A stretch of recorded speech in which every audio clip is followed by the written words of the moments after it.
को बराह रास्त किए चलेंगे। वफाकी वज़ीर इत्तलात व नशरियात अताउल्लाह ताहर मीडिया से गुफ्तगू कर रहे हैं। तो वही जगह है जो गुजरे थे हम जहाँ से इधर जब हमारी लीडरशिप पे केसेस थे हम इधर पेश हो देखते थे कि जो वफाकी वज़रा थे वो मुझे याद है कि स्पेशल असिस्टेंट शहबाज गिल की गाड़ी अंदर जाया करती थी और वो जजेस गेट से एंटर एग्जिट होते थे।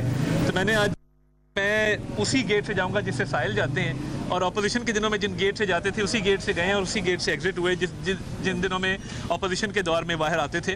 तो आज मुद्दा ये था कि वज़ीर आज़म पाकिस्तान शहबाज शरीफ साहब ने जुलाई 2017 में जो इमरान अहमद न्याजी के ख़िलाफ़ हत्के इज़्ज़त का दावा किया था, आज उसकी पेशी थी और मैं बतौर गवाह इसमें पेश हुआ। ये वो केस है जो वज़ीर आज़म शहबाज शरीफ ने इमरान अहमद न्याजी के ख़िलाफ़ दायर किया और जो डेफेमेशन कमिट की हत्के इज़्ज़त की इमरान अहमद न्याजी ने। तो ये इस केस को अब 8 साल हो गए हैं चलते हुए और इसमें इमरान अहमद न्याजी के वकला ने 120 मरतबा तारीख़ ली है। 120 मरतबा इमरान अहमद न्याजी के वकला ने एडजर्नमेंट ली है इस केस के अंदर। आज उनके वकील मोहम्मद हसन चोटिया साहब किसी मसरूफियत के बिना पर नहीं थे, तो हमने इसरार किया कि हमारी स्टेटमेंट कम अज़ कम रिकॉर्ड कर ली जाए और उस पर जरा जब वकील साहब अवेलेबल होंगे तो कर ली जाए। तो उनके जो एसोसिएट मौजूद थे उन्होंने इस बात पे अग्री किया कि स्टेटमेंट रिकॉर्ड कर लें। तो ये 2017 में शहबाज शरीफ साहब पे इमरान अहमद न्याजी, जिसको हम इल्ज़ाम खान भी कहते हैं, इल्ज़ाम लगाया कि शहबाज शरीफ साहब ने इमरान अहमद न्याजी को 10 अरब रुपए की पेशकश की कि आप पनामा पेपर्स के केस को विड्रॉ कर लें तो मैं आपको 10 अरब रुपया पे करूँगा। ये झूठा, बेबुनियाद और मन घड़त इल्ज़ाम, बहुत सारे इल्ज़ामात में से एक इल्ज़ाम जो इमरान अहमद न्याजी ने लगाया था, शहबाज शरीफ साहब ने उसी वक्त 2017 में हत्के इज़्ज़त का दावा दायर किया और उस केस में अब खासी पेशरफ्त हो चुकी है।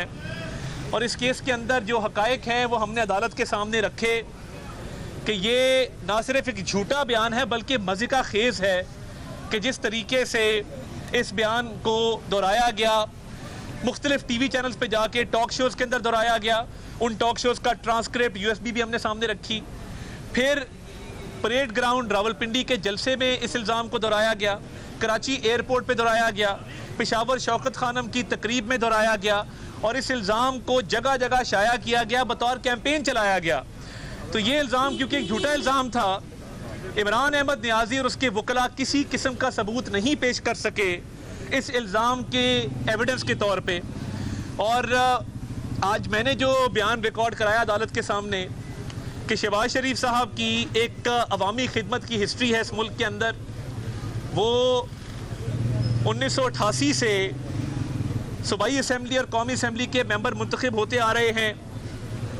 वो सूबाई असम्बली में लीडर ऑफ अपोजिशन भी रहे, 3 मरतबा अल्लाह ताला ने उनको वज़ीर आला बनाया, 2 मरतबा वज़ीर आज़म रहे। मियाँ नवाज शरीफ ने उन पर एतमाद किया और उनको अपने उम्मीदवार के तौर पर नामज़द किया। तो उनकी समाजी खिदमत, सियासी खिदमत, जब वो बिज़नेस में थे चैम्बर के प्रेसिडेंट रहे और एक उन्होंने अपनी रेपूटेशन बनाई एज अ डूअर कि वो डेवलपमेंट में बिलीव करते हैं, अवामी खिदमत में बिलीव करते हैं और हमेशा अवामी खिदमत की है, पब्लिक सर्विस की है, अपना खून पसीना देकर। तो ये जो इमरान अहमद न्याजी जो कि एक मुजरिम है और अडियाला जेल में करप्शन के केस में कैद है, ये उसका शीवा है कि वह ऐसे झूठे इल्ज़ामात लगाता है। और ये हत्के इज़्ज़त का दावा जो अब 8 साल से चल रहा है उसमें खासी पेश है और इमरान अहमद न्याजी के पास अपने दिफा में ना कहने को कुछ है, ना कोई सबूत पेश कर सके हैं। हमने तमाम तर सबूत पेश किए कि ये झूठा इल्ज़ाम था, बेबुनियाद था, मन घड़त था, फरेब पर मबनी था, अवाम को गुमराह करने के लिए दिया गया था, शहबाज शरीफ साहब की साख को मुतासर करने के लिए दिया गया था। तमाम दस्तावेजी सबूत वो अदालत के सामने रखे हैं और हम उम्मीद करते हैं कि इंशाअल्लाह ताला इसमें हमें इंसाफ मिलेगा। और इमरान न्याजी और उसका तमाम टोला जिसने ये शहबाज शरीफ साहब पे इल्ज़ाम लगाया, आपने देखा कि इसी टोले का हिस्सा है एक गैर मुल्की आदमी जो लंदन की अदालत में जिसके खिलाफ एक फैसला आया।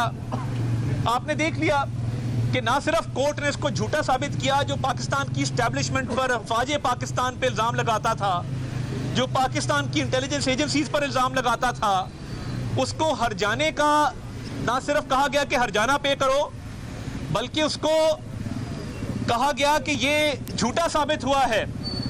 और फिर वो एक टेररिस्ट एहसान का इंटरव्यू करे सोशल मीडिया के ऊपर।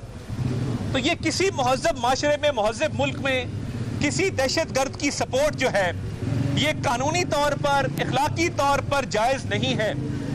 और एक टेररिस्ट को सोशल मीडिया पर उसके ख्यालात को, उसके नज़रियात को फ़रोग़ देना, उसको इंटरव्यू करना, उसको आगे प्रमोट करना, ये जायज़ नहीं है और ये एक बदतरीन अमल है। मैं नहीं समझता कि कोई भी महज़ब मुल्क इसको बर्दाश्त कर सकेगा कि उनके मुल्क में रहता हुआ शख्स वो टेररिस्ट को हार्बर कर रहा है। This purports to harboring a terrorist, this purports to supporting a terrorist, ehsan and promoting his views. This cannot be allowed in any civilized country. तो ये जिस तरह उसको वहाँ पे मात हुई एंटी पाकिस्तान एजेंडा चलाने पर कि हरजाना भी देना पड़ा और जो अखराजात हैं अदालत के वो भी अदा करने पड़े और झूठा भी साबित हुआ, खिफ़त भी हुई, शर्मिंदगी का सामना भी हुआ। इसी तरह इस केस में इंशाल्लाह ताला, क्योंकि इमरान अहमद न्याजी के पास इन इल्ज़ामात का कोई सबूत नहीं है शहबाज शरीफ साहब के खिलाफ, तो ये एक सर्टिफाइड झूठा है जो एक करप्शन के केस में अंदर है और हमेशा झूठ की सियासत की है, मुनाफिकत की सियासत की है, हमेशा इल्ज़ाम तराशी की सियासत की है। और अब क्योंकि सबूत कोई नहीं है, 120 तारीखें तो ले चुके, तो ये इंशाल्लाह ताला इनको रुसवाई का सामना करना पड़ेगा। और ये हमेशा की तरह जब ये झूठ बोलते हैं फिर बाद में यू टर्न लेते हैं, यू टर्न ही अब तो पूरा राउंड अबाउट बन गया इनका, घुमन घेरी है पूरी, घूमते रहते हैं उसके इर्द गिर्द।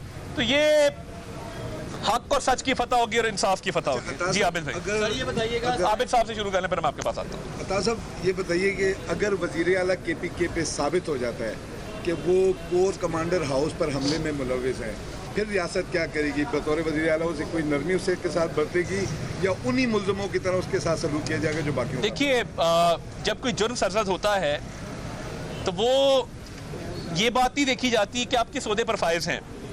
और देखिए वो वीडियो वज़ीर आला KP सोहेल आफरीदी ने खुद लगाई कोर कमांडर हाउस जाने की, सोशल मीडिया पर कंफ्यूज किया गया ज़मान पार्क की वीडियो के साथ। ये दोनों वीडियोस मौजूद हैं ऑन रिकॉर्ड, ज़मान पार्क की अलग मौजूद है, कोर कमांडर हाउस की अलग मौजूद है।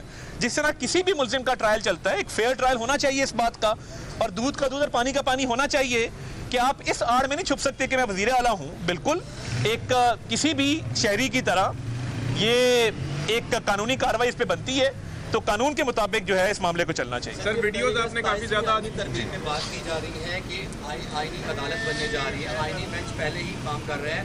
दूसरा ये बताइएगा कि फील्ड मार्शल के हवाले से भी कोई उसमें फौज में भी फौजी एक्ट में भी कोई तरमीम होने जा रही है? देखिए मामलात बड़े सिंपल हैं। कल भी मैंने इस पर अर्ज़ की बिलावल साहब की ट्वीट के बाद कि मज़ीद जो अदालती प्रोसेस को मज़ीद तक़वियत देने के लिए, क्लियर करने के लिए अभाम ना रहे, तो जो तरामीम ज़ेरे गौर हैं उसमें आईनी बेंच से आईनी अदालत की तरफ भी मामला जो है वो मशावरत के अमल का हिस्सा है। देखिए आर्टिकल 24C के बारे में मैं सिर्फ इतना कहूँगा कि पाकिस्तान को बहुत सारे सिक्योरिटी चैलेंजेस दरपेश हैं और एक कॉम्प्लेक्स सिक्योरिटी सिचुएशन है जिसके तहत डिस्कशन चल रही है, मगर इस पर कोई हतमी बात करना या मजीद वजाहत करना कबल वक्त होगा। हमें क्या सराइयों से परहेज करना चाहिए, एक सेंसिटिव मैटर है। डॉक्टर साहब आपने काफी सारी वीडियोस की USBs जो हैं वो अंदर जमा करवाई। एक वीडियो जो है वो आपकी भी आजकल सोशल मीडिया पे वायरल हुई है, एक टीवी प्रोग्राम की, जिसमें आप चीनी बता रहे हैं कि 55 रुपए में सिर्फ आधा किलो चीनी मिली। अभी आजकल चीनी का रेट जो है वो मार्केट के अंदर कहाँ तक पहुँचा हुआ है, इसके ऊपर क्या कहेंगे जो मुल्क में? जी बिल्कुल, मैं ये कहूँगा कि एक हुकूमत जिसने पाकिस्तान को डिफ़ॉल्ट के दहाने पर पहुँचा दिया, और अगर ये डिबेट शुरू करें आप मियां नवाज शरीफ साहब के दौर से कि इन्फ्लेशन कितनी थी, इन्फ्लेशन 3% थी। इमरान खान साहब के दौर में वो 25% से ऊपर गई, और वही उस 4 साल के दौर के सम्राट थे कि फॉरेन पॉलिसी नाकाम, दोस्त ममालिक सारे नाराज़, हर किसी को कहा कि मैं तुम्हारी सकाफत को, तुम्हारी तारीख को, तुम्हारे मज़हब को, तुम्हारी पार्टी को, तुम्हारी सियासत को तुमसे बेहतर जानता हूँ। टांग पे टांग रख के उनको एक तज़ीक का निशाना बनाया। फॉरेन पॉलिसी नाकाम इमरान न्याजी की, डोमेस्टिक पॉलिसी का ये हाल था कि अगर आपको याद हो तो वो ज़रा सवाल वो भी कर लीजिएगा कि जब उसने कहा था कि मैं IMF के पास नहीं जाऊंगा, खुदकुशी कर लूंगा। अल्लाह करे कोई इस मुल्क में खुदकुशी ना करे, मगर खुदकुशी तो नहीं की, IMF के पास चले गए। IMF के पास गए, उसकी शराइत पूरी नहीं की, और उसके बाद मुल्क के अंदर महंगाई 38% पे पहुंची, जो कि अब वापस आकर बिटवीन 4 और 5% है। जो आपका इंटरेस्ट रेट था वो 22% से 11% के ऊपर आया है। स्टॉक मार्केट दिन ब दिन नए रिकॉर्ड कायम कर रही है। तो मैं तो अपनी इकोनॉमिक स्टेटमेंट के ऊपर, इकोनॉमिक पॉलिसी पे खड़ा हूं कि आप मैक्रो इकोनॉमिक इंडिकेटर्स कंपेयर कर लें। बार बार कहा गया श्रीलंका हमारा दोस्त मुल्क है, बड़ी कदर उनकी, कहा गया नहीं ये श्रीलंका बनेगा, और दुआएं की गई ये डिफॉल्ट करेगा। अल्लाह ताला ने जब इज्जत देनी हो, अल्लाह ताला के हुक्म के आगे कोई इंसान नहीं ठहर सकता। अल्लाह ताला ने जंग में भी मदद की, और वज़ीर शहबाज शरीफ की क़यादत में फील्ड मार्शल सैयद आसिम मुनीर ने जो एक किरदार अदा किया, हमें एक अस्करी फतह मिली, पूरी दुनिया में पाकिस्तान की इज्जत बनी।